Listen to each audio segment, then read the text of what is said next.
Rorro birakkoo meeqa obsanii ilmi islaamaa nu dhaalchisanii ilmi islaamaa nu dhaalchisanii hoggaanni fuudhee jiruu jalqabee oduun ilmi isaa biyya dhaqqabee burqaa machallaa waliin lallabee nu qubsiifataa marii jalqabee burqaa machallaa jechuu dhageessee dadarduuba yoo oduun si geesse obbiidhaa gadi yaadaan si geesse warri burqaadhaa kaniif qopheesse diinii galfachuuf irra murteesse isaantu sheekaa fuudhee qubsiise burqaa machallaa seenaan ni faarse jiruu jireenyaa sheekaa dandeesse ilmi barsiisuu isaa mijjeesse qabsootee seenaan isii nageesse qabsootee seenaan isii nageesse Shee Muhammad irraa hoggaan odeesse warra burqaadhaa hedduudhaa deesse burqaa machallaa waggaa 37 barsiise diinirra jarri heddunaa tumse naafii darasaatii as jabeesse rakkoo meeqanaa waliin dabarse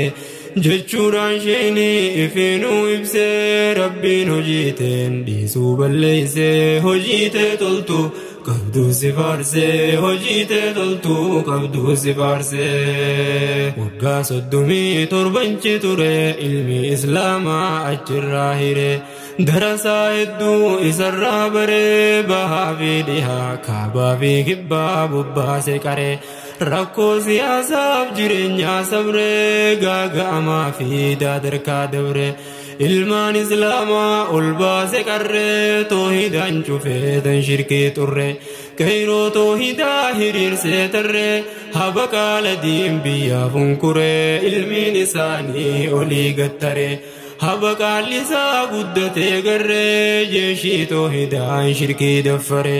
habaqaalli isaa guddatee garre jeeshii toohidaan shirkii daffare mushrikaa shirkii miilarraa cire dargaa fi hadiraa kan nyaata bare haada toohidaan afaan sii care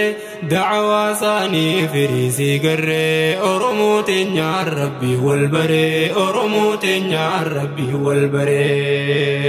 waggaa 37 naanna'ee sheeyni burqaarraa deemuuf ol ka'e karaa magaalaa baroodaa bahe ijoollee baroodaa duuba wal tahee naggaadeedhaa fi manguddoo waliin mariif gattaa'e sheekachi fuunee asii galchinaa murteerra gahee sheekachi fuunee asii galchinaa murteerra gahee